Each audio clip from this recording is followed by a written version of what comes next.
आप से खूब बातें करने का और दूसरों से भी खूब बातें करने का, कि अभी तक जो भाव हमने किसी को प्रकट करना था नहीं किया है, कभी किसी से कुछ इजहार करना हो, प्यार करना हो, कभी किसी बात की गलतफहमी दूर करनी हो, किसी को माफ करना हो, तो ये बहुत सुंदर अवसर है कि हम अपने आप से भी बातें करें, अपने आप को भी जाने। क्योंकि कई बार क्या होता है कि जिंदगी की आपाधापी में अपने आप से मुलाकात नहीं हो पाती है, तो वो हम जरूर जरूर करें। और मुझे लगता है कि और चिट्ठियां केवल अपने को, अपने लोगों को, अपने आप को नहीं लिखी जा सकती, सृष्टि में किसी को भी लिखी जा सकती है चिट्ठी। तो क्या हम ऐसा सोच सकते हैं कि कुछ नए साथियों को, सृष्टि के कुछ नए शय को, मिट्टी को, हवा को, पानी को, किसी को भी क्या हम चिट्ठी लिख सकते हैं? तो क्यों ना हम ये प्रयोग करके देखें।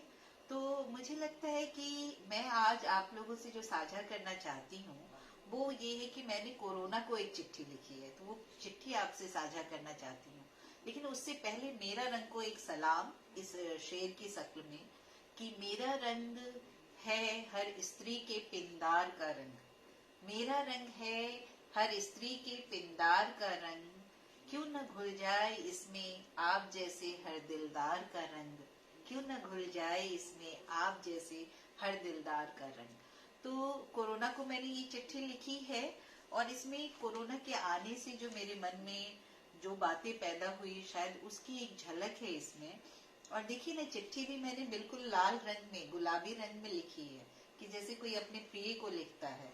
तो इस चिट्ठी को पढ़ते हैं और शायद मैं अपने मन की बात आपको इस चिट्ठी के जरिए कोरोना को भी और आप तक भी पहुंचा सकूं।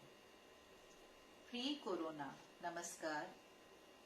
यह तुम्हारा कैसा दुह चमत्कार था कि एक रात हम जिस दुनिया में नींद की आगोश में गए और सपने देखे, उसी दुनिया में जाग नहीं सके। जब आंख खुली तो दुनिया बदली हुई थी, बिल्कुल बदली हुई थी। इस दुनिया में एक दूसरे को बाहों में भरना, एक दूसरे के प्रति स्नेह प्रदर्शन का कृत्य खतरनाक बम की तरह था, बिल्कुल विस्फोटक। अपने मित्रों रिश्तेदारों से दूरी बनाकर रखना, न मिलना ही उनके प्रति प्रेम बन गया है। सत्ता और पैसे की ताकत धूल धूसरित हो चुकी है, इनसे लोग तुम्हारी सदा शैता नहीं खरीद सकते। सौंदर्य का भी कोई मान नहीं रहा।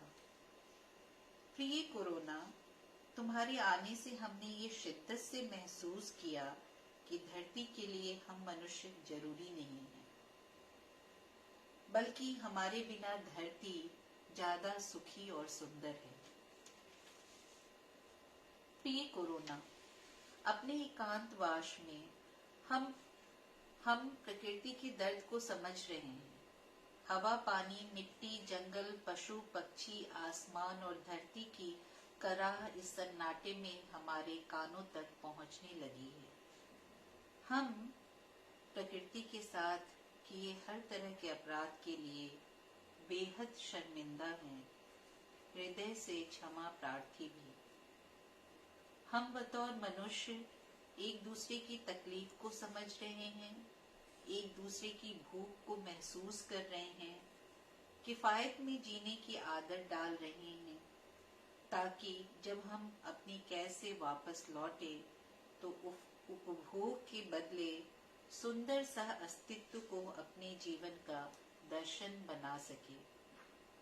तुम्हारे दिए एकांतवास में प्रिय कोरोना, हम मनुष्यता और समस्त सृष्टि के लिए प्रार्थनारत हैं, ताकि हम जब वापस लौटे तो प्रतिस्पर्धा, लोभ, भोग और ईर्ष्या के बजाय पूरकता, संतुष्टि, समता और समरसता हमारा स्वभाव बन जाए। हम दिल से कृतज्ञ हैं कि तुमने इतना सब सीखने का अवसर दिया, और क्षमा प्रार्थी भी हैं कि हमारी नासमझी के कारण तुम्हें इतने लोगों की जान लेनी पड़ी। हमें माफ कर दो। प्रिय कोरोना, हम मनुष्यों की भूलों को माफ कर दो। अब वापस लौट जाओ। तुमसे करबद्ध प्रार्थना है। अब यह कोमल हृदय और मौतों को अब यह कोमल हृदय और अधिक मौतों का सदमा नहीं सह सकेगा।